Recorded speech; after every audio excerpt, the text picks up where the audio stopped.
Thanks, Miriam. Yes, I was in the panel earlier and I did not tell him to say that, but I'm glad that he did. So thank you, Miriam, for inviting all of us to be here. We're all looking forward to the discussion, and hopefully we'll build on some of the really exciting topics that have been talked about this morning and yesterday. So I'll briefly introduce myself. I'm the moderator for this panel. My name is Margot Laurie. I work at the Tuck School of Business at Dartmouth College, and I'm the director of our Next Step program for elite athletes and military veterans. Prior to working at Tuck, I had a 10-year career with the national teams at both US Rowing and USA Swimming. My work there included international event logistics and athlete services and support. I was also a Division I athlete myself in college, and I have a master's degree in sports management from Columbia University.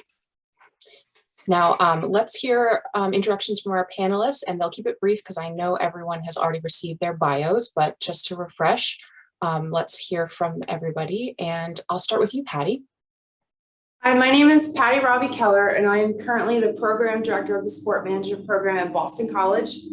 I left working in college athletics after 20 years in 2016 and switched to academia. I was a two-sport Division III athlete, and I'm also married to a former professional football coach, or former professional football player, and now he's a college football coach. Great. Jenny.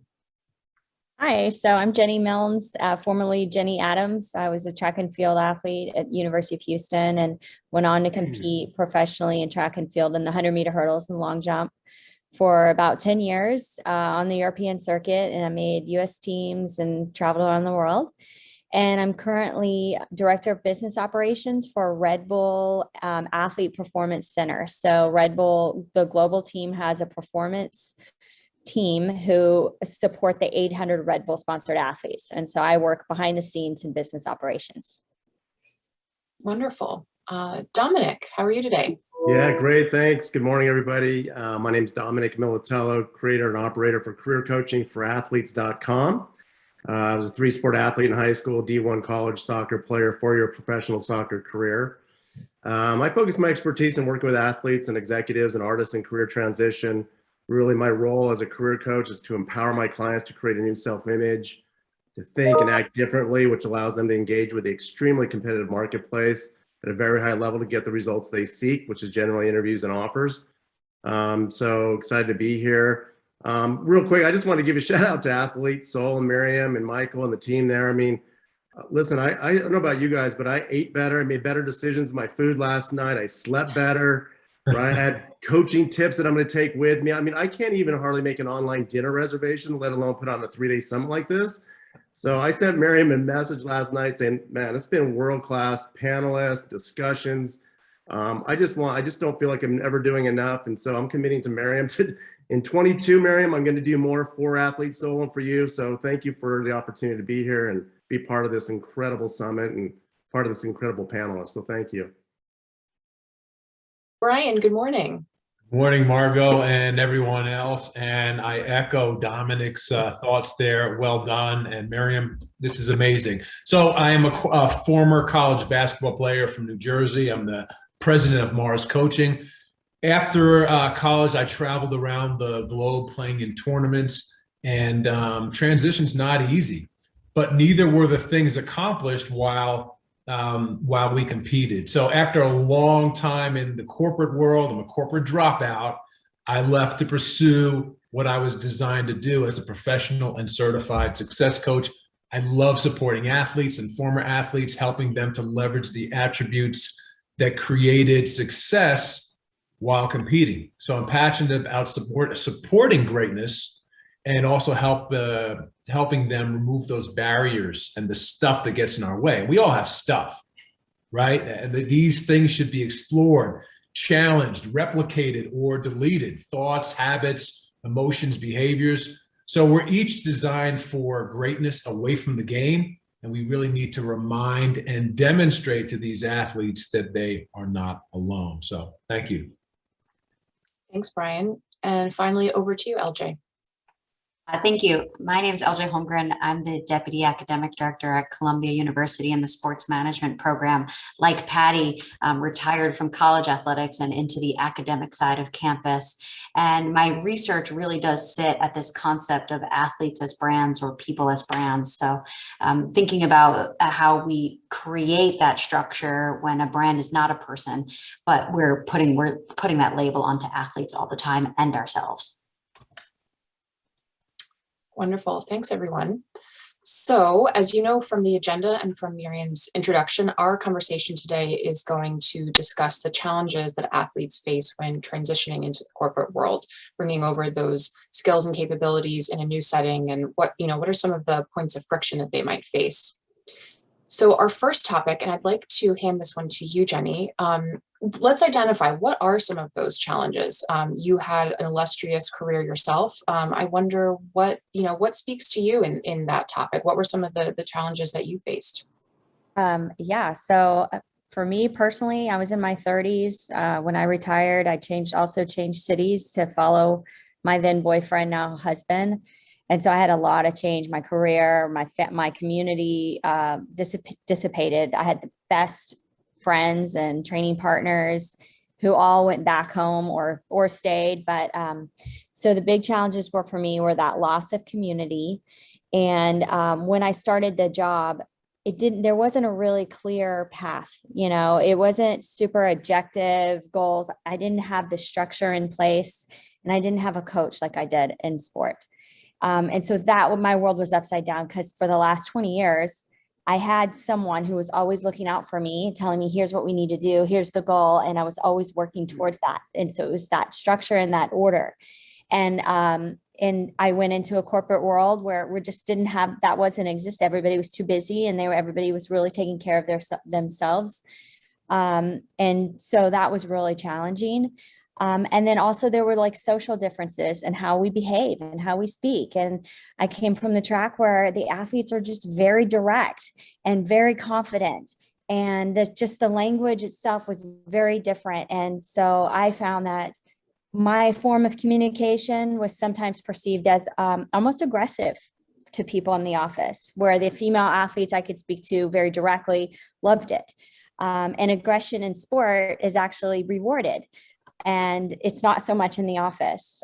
So I would say the lack of structure, the lack of coach, the loss of community, and this kind of the new social differences were probably my biggest challenges.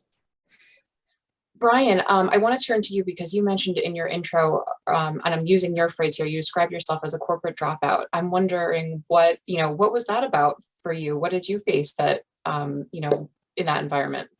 I think it's interesting, Margot. We are sometimes conditioned and programmed to do what we think we're supposed to do. So I kind of went down that path after school and after playing. I said, well, I guess I just have to go get a regular job, without really examining what I'm most passionate about. You've heard the expression before, what is your why? Like, why do you do the things that you do?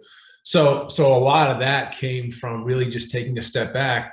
Way late to the party, right? I was in corporate for a long time, and I enjoyed my time there, had a lot of opportunities and relocations and success.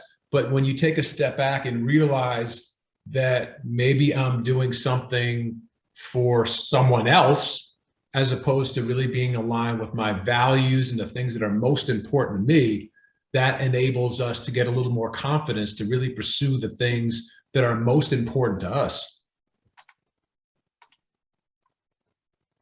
Yeah, no, that's so true.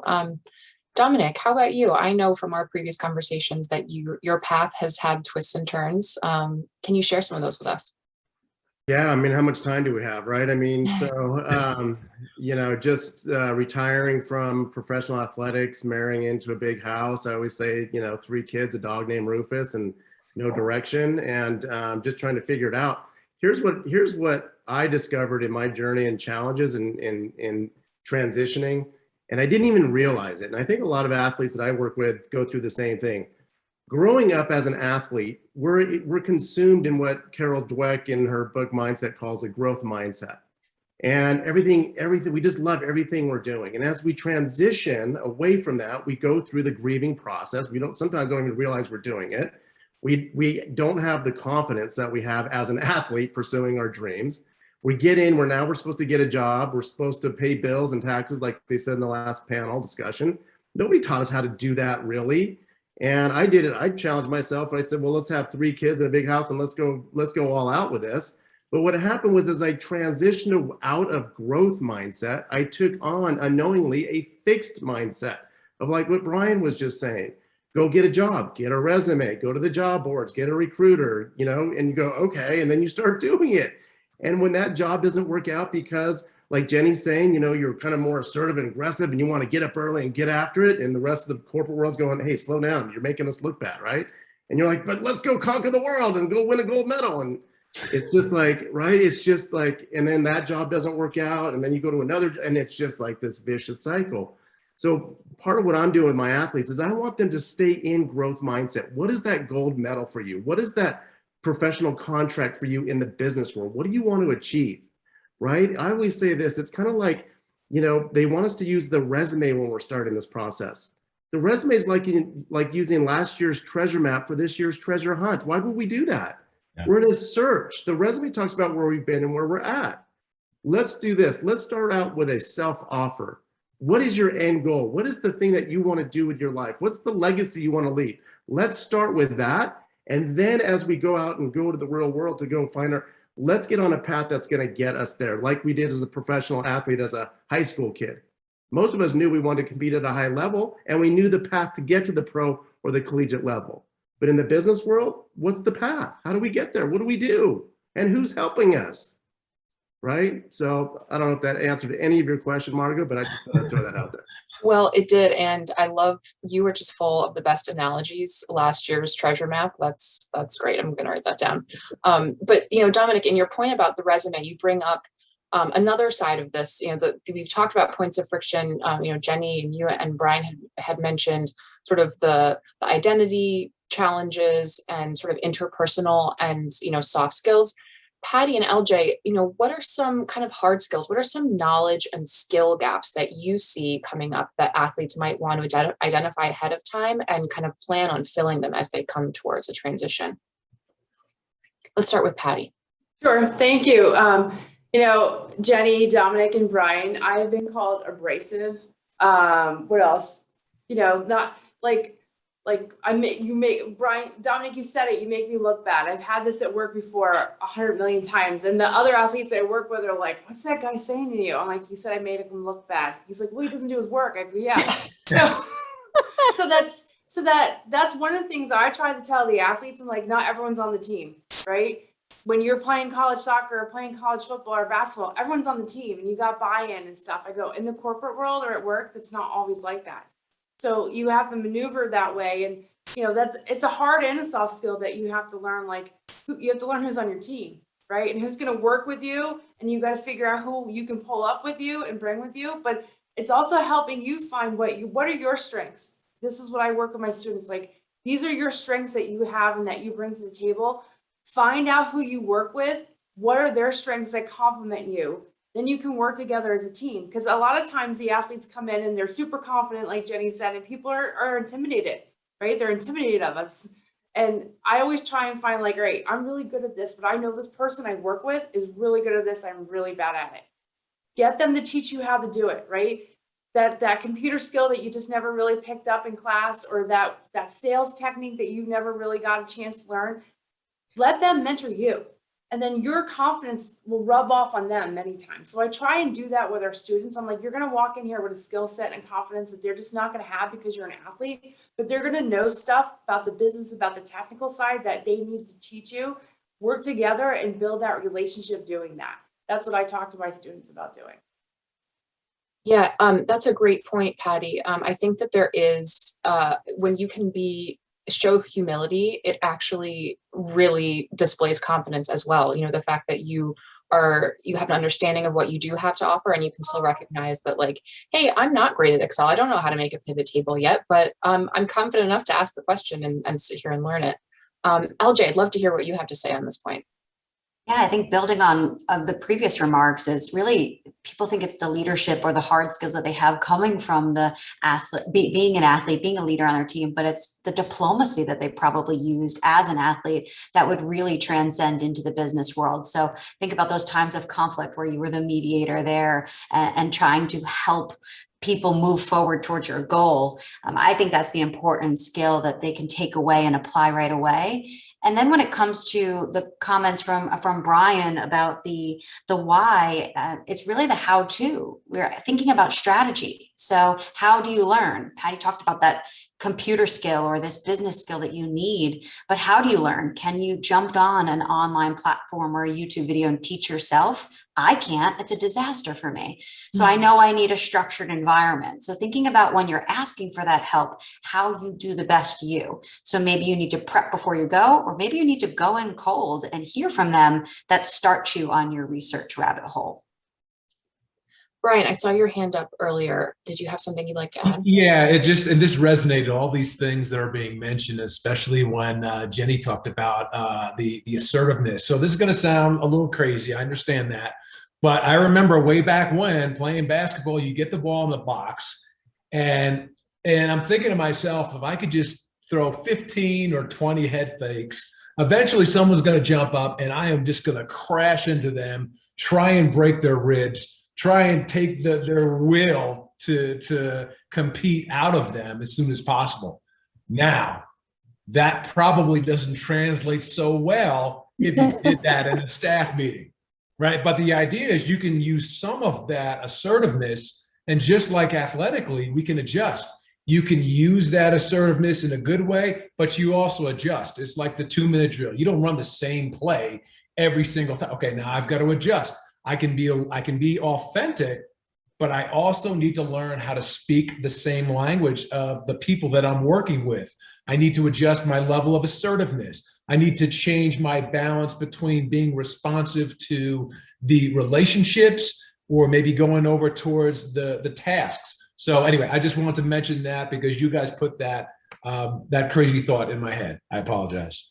No, I think that's great. And Brian, what I'm hearing you describe is more like calibrating your instinctive, behaviors and responses to a situation rather than like putting away your whole athlete identity in a box. You're more fine-tuning your approach. Is that what you're suggesting? Exactly right. Take the best and apply it in a way that's going to serve you as opposed to working against you.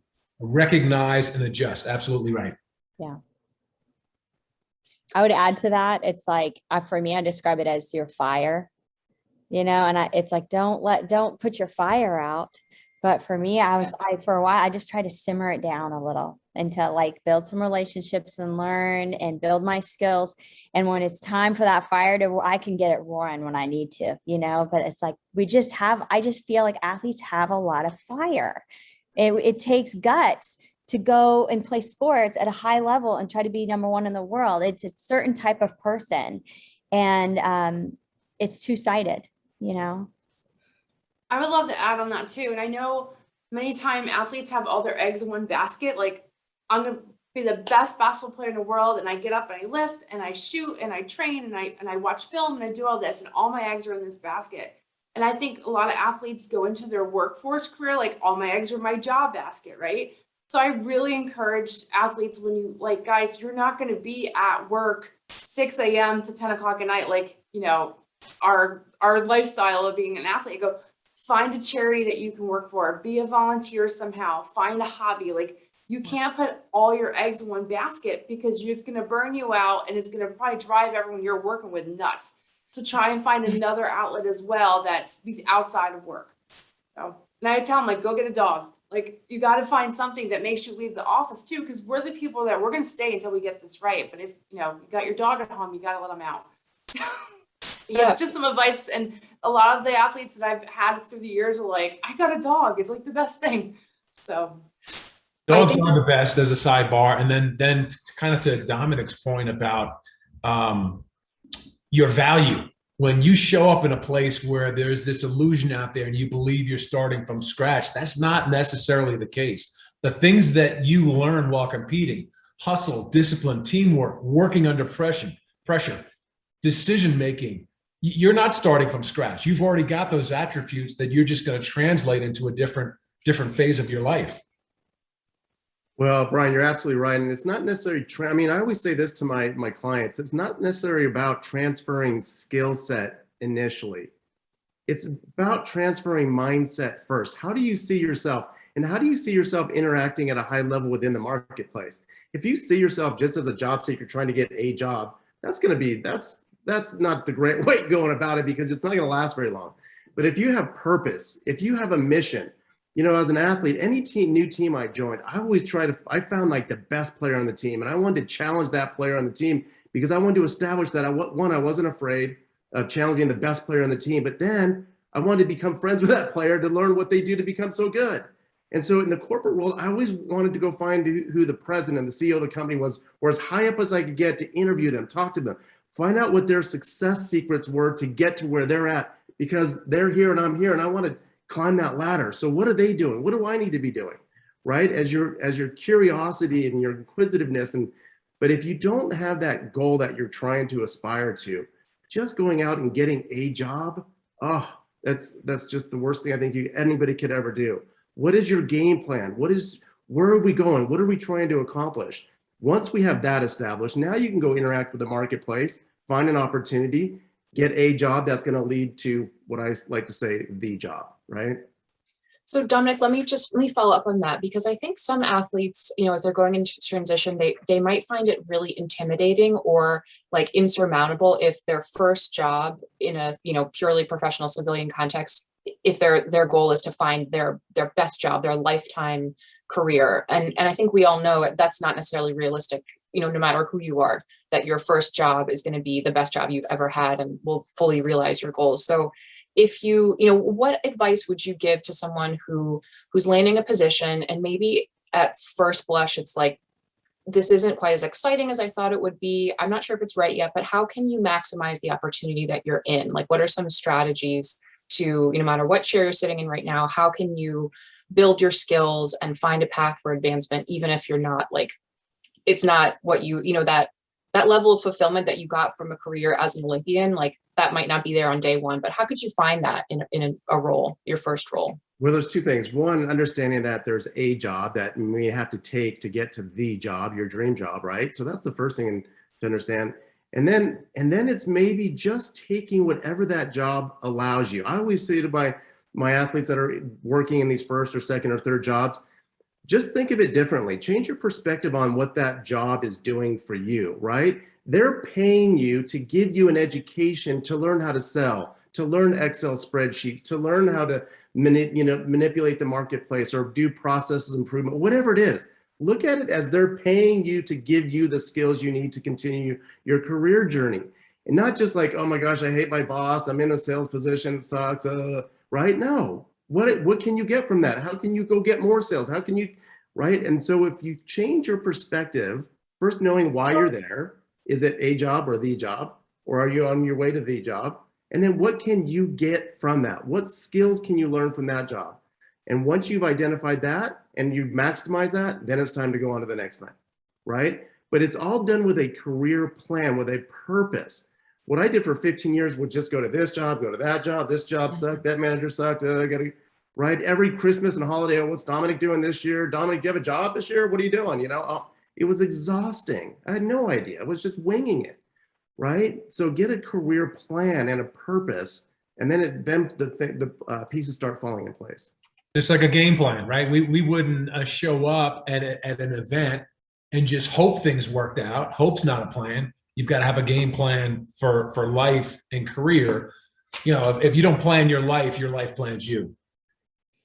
And one of the things, you know, I've been speaking with our athletes here at Boston College is, you know, with name, image, and likeness, it's really important. I go, what's your brand management? How do people know you? Like, and what are their perception of you? So when Dominic, you're in that job that you don't really like, we tell them all the time, like, it may not be the best situation, but you got to act like it's awesome, right? Because the people you're interacting with could be your next job, and they want a positive person to get stuff done that takes care of the customers. So you have to manage that brand. I go, so I say, make that your job, that you're managing your brand, no matter how awful the situation is behind closed doors at your job. you're making good out of it, right? So people see that and they'll grab you for the next job if you're doing a great job with that. Because a lot of times they know behind the closed door it's awful, and they see that you're making lemonade out of lemons, they're going to take you from it and get you in a good place. Jenny, I want to circle back to something you mentioned at the outset about not having a clear path forward for advancement. You know, I think that's challenging for many athletes going into a setting that's probably really ambiguous in a lot of ways. You know, these days, corporate structures are often very flat. So there's not like a clear like ladder, if you will, to climb. And it's not always spelled out for you. Do ABC and then you'll achieve the next level. You sometimes have to figure that out on your own. So I'm wondering if you have any strategies to suggest, you know, for athletes who are landing in a new role and they want to kind of set their sights ahead to what might be coming next. How can they pick up on cues or kind of identify a structure for themselves when it's lacking in a more formal sense? You know, that's a great question. I honestly, it's still not clear for me, like what I need to learn and what skills I need to build either. And I've been out of sport now for 12 years, but I think for me, really, it's like keep learning, keep volunteering, keep trying, keep building relationships, see where you can get in and build it, put energy. And that's how you learn. You know, I'm in a company where there is a entrepreneurial kind of culture and spirit where they encourage that. And so if I'm really interested in events, I can find somebody and say, I'll come and like mop the floors for you, and they'll gladly take me in. And then I learn a lot through that. And I've done that at Red Bull. I've been pulled into a lot of different projects that weren't in my scope, that were added hours on the weekends, me adding a lot of stress, actually, where I'd be waking up at 3 a.m. stressed on a project that wasn't even my job. But I built so much from that. I learned from it. I met people. And then just like Patti was saying, I was building my own brand. And I have been in situations too, where it's like been toxic people, but then building relationships and being that positive person and making sure that people see me as someone that is reliable, that they can go to, and just showing up, things work out. And so, yeah, I think that's my best advice, is just keep trying, keep volunteering, go out of your scope, be okay with that, be curious, ask questions, build relationships. And, you know, if you're in a toxic environment, things can change quick. People, like you said, people find out, people usually know. And if you're that solid rock and you're like, don't get affected by it, you'll be you could be the last woman standing. So yeah, that'd be my best advice, I think. LJ, what are your thoughts there? And I'm wondering if you might talk a little bit about what role a mentor might play, or, you know, some other kind of leadership figure that somebody might identify. I think that mentorship role, whether it happens naturally or you're seeking for it, sometimes demystifying that word of like, how do I even get one?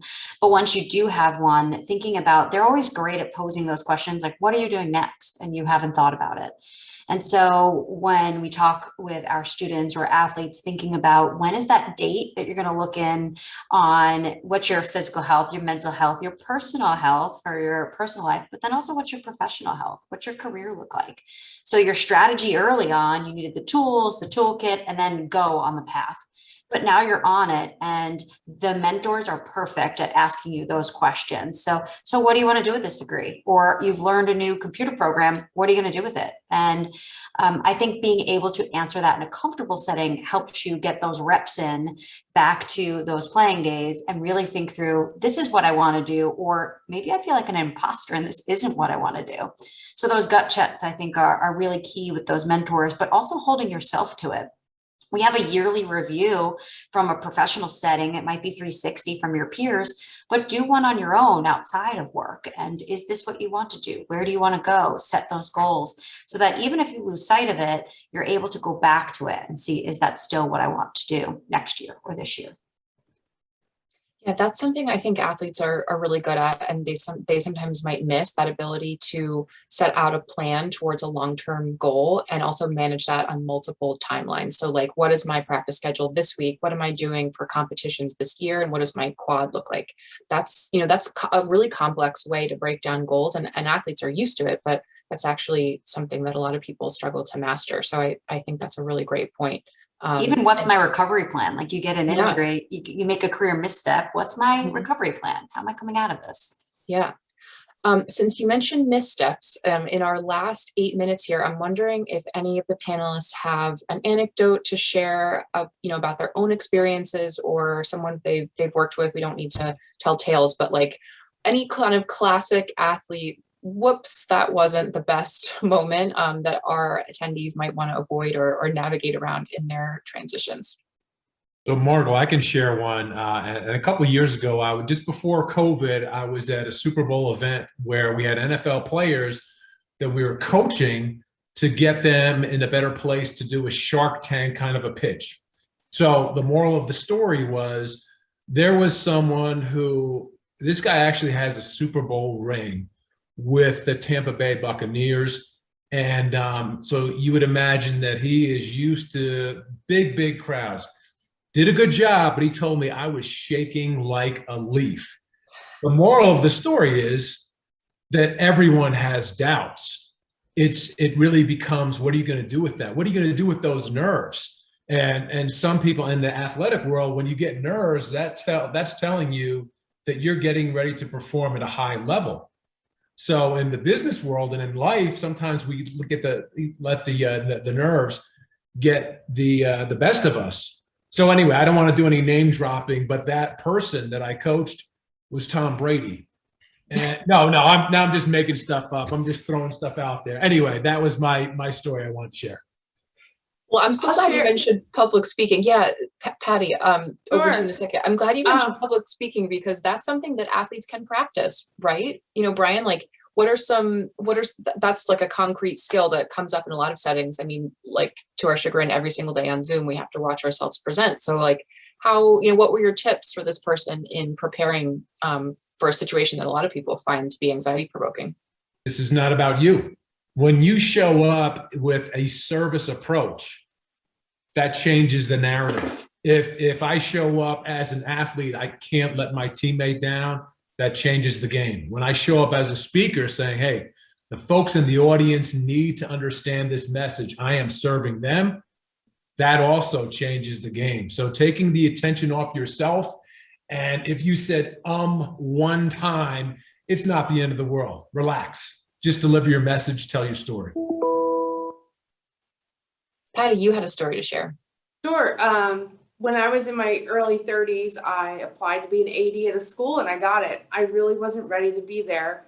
And I went from being this awesome assistant AD, servant leadership, doing all this stuff, and I got the AD job and I let my ego get me. And I was there for 6 months and I got fired because I went from having this amazing servant leadership work philosophy to my ego getting me as being a very young AD. There are a lot of red flags in my interview process that I was so excited to be the AD at the school that I ignored them. So when I got there, all these red flags were still there and a lot of illegal stuff was going on. And as an athlete, I'm like, I'm going to make this work. We're not going to lose. And I just thought if I worked harder and like make it work, it would work. Well, I wound up getting fired. So, which was probably saved my life. I gained 60 pounds in this process of the stress of trying to make this job work. And I was making a lot about me and it wasn't not about the situation wasn't great. So talking about mentors, I remember sitting down with my uncle and he said, you know what, your next job, you haven't had a great mentor in any of your 3 jobs you've had here. You're 35. Your next job, don't go for the job, go for the mentor. So I went from living in New Jersey to North Dakota for the best mentor I've ever had in my life. And that's why I'm sitting here today in Boston College. It's because of that person. Yeah. So keep that in mind. You might have to move to have that great person. I mean, and North Dakota was beautiful after bearing the first winter and figuring it out. Thanks for sharing that so openly and how you recovered from it. That's something that a question that I get frequently, athletes who are used to relentlessly pursuing a mission. Sometimes there's discomfort with recognizing like, this is actually a bad situation. It's not recoverable. I need to step away. That can be a healthy decision. It's not quitting. Quitting is not something that any athlete ever wants to do, but sometimes you really have to trust your gut instinct and your judgment there. It sounded like you did. And I love that advice to, look for a job where you see the mentor. That's great. Does anyone else have a little anecdote they want to share in our last few minutes? I'll share real quick, Margot. You know, sometimes we have to change our beliefs, our perspectives, right? So I had an athlete that went on to get a doctorate degree in engineering. He had 2 master's degree, a bachelor's degree. He was a black belt Six Sigma, and he really struggled in his job search transition. And he had heard about what I was doing. He said, "Hey, Dominic, you know, do you think you might be able to help me in my career transition? I just can't seem to get interviews and offers." And I said, "Well, what do you think?" And he said, "Well, do you think I need to get more education to make this happen?" And I said, "Dr. Cabby, you can't possibly get any more education. It might make you look weird if you go get more education. So no, you don't need more education. You need a system and a belief about who you are and what you want to get what you want." And so we helped him talk about brands. We helped him understand that he is the CEO of his own brand. We helped him identify what that brand represented.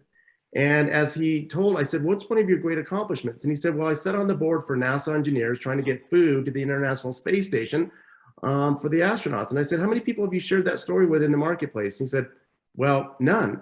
Nobody's asked me." I said, "Let's lead with that story from now on.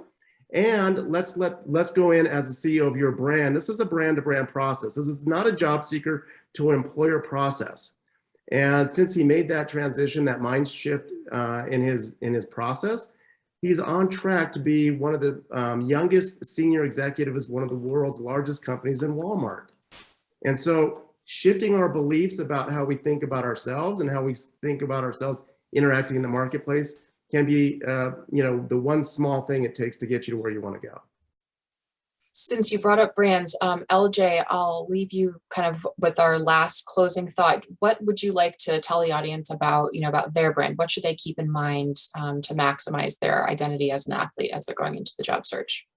It always goes back to your values. So what you're putting out there, sometimes you're not always thinking about how it connects. And I think social is the biggest place to look at this. So go through your social accounts and see, what am I putting out there? What are the highest level themes? Does that match my values? Does that match my brand that I've built so far? And then start to craft that into your strategy and story. Where do you want to be? And how do you tell that story is very important. Sometimes there's a mismatch with what's actually out there and what you have right now. Jenny, do you have any last thoughts you'd like to wrap up the conversation with? I really like the point about choosing your mentor, choosing your boss. I think that is so important. So I've had several different bosses, and once I got someone who was like really invested in me and cared, their job was to like figure out how to open doors for me. And this guy, I actually talked to him on the phone. He's not my boss anymore. I talked to him yesterday. He's still my mentor. I still call him. We still catch up.